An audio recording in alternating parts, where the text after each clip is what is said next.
Bom dia, mais uma vez sejam todos bem-vindos ao nosso canal. Nosso texto até quinta-feira, dia 23, Êxodo 34, 12 e 13.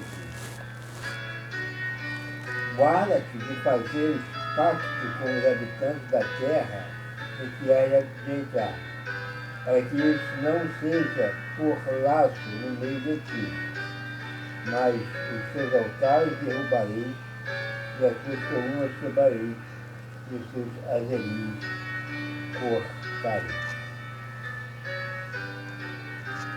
Êxodo, um livro de leis, aliás, na minha visão, o primeiro livro de leis, porque o livro de Gênesis é o livro da criação, ele vai estabelecer a lei ou um pacto de Deus com o seu povo. E nesse pacto está a não pactuação deste povo com os povos que não pertencem a Deus.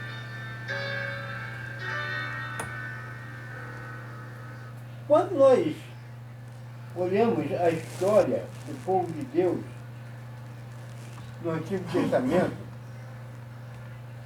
e quando eles defendiam a ideia de separação, a gente vai ver isso muito no livro de Salmos, que tem que haver uma separação entre um e outro. Mas, na verdade, a ideia não é de separação. Porque Jesus, no Novo Testamento, ele vai dizer que não há separação. E há mistura, e nessa mistura nós tentamos colocar a nossa influência como sal e como luz. Mas a ideia do Antigo Testamento era de separação. Talvez esse texto possa permitir condições de se pensar dessa maneira. Mas, na verdade, é o pacto com o povo em relação ao culto prestado a Deus. E a ideia era de que se houvesse um entrosamento entre esses povos, o povo de Deus iria se corromper, adorando a deuses daquelas terras.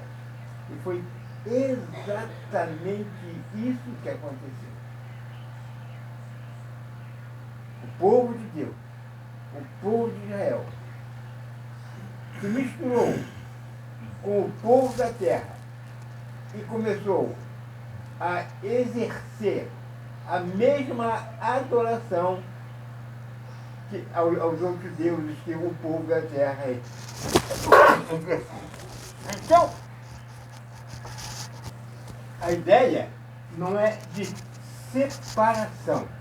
A ideia é de não pactuar, não compartilhar, não participar com os outros adoradores que adoram a outros deuses. E hoje, nós temos uma mistura tão grande. Talvez as pessoas o fazem inconscientemente. Mas quantas vezes nós deixamos de adorar a Deus para adorar aquilo que os outros estavam adorando? Para dar só um exemplo, em um dos dias em que a seleção brasileira ia disputar um jogo na Copa do Mundo, uma quarta-feira. Um grande número de igrejas suspendeu o culto de quarta-feira para quinta, adorando mais ao futebol do que a Deus, adorando mais alguns atletas que, na minha visão, não são brasileiros porque não jogam no Brasil e não representam o Brasil, adorando mais a esses atletas do que adorando a Deus. E é exatamente isso que o texto está dizendo. Não podemos nos misturar com aqueles que colocam outras prioridades em relação à adoração e ao culto a Deus. E que esta quarta-feira, quinta-feira, pode ser abençoada para todos nós. Amém.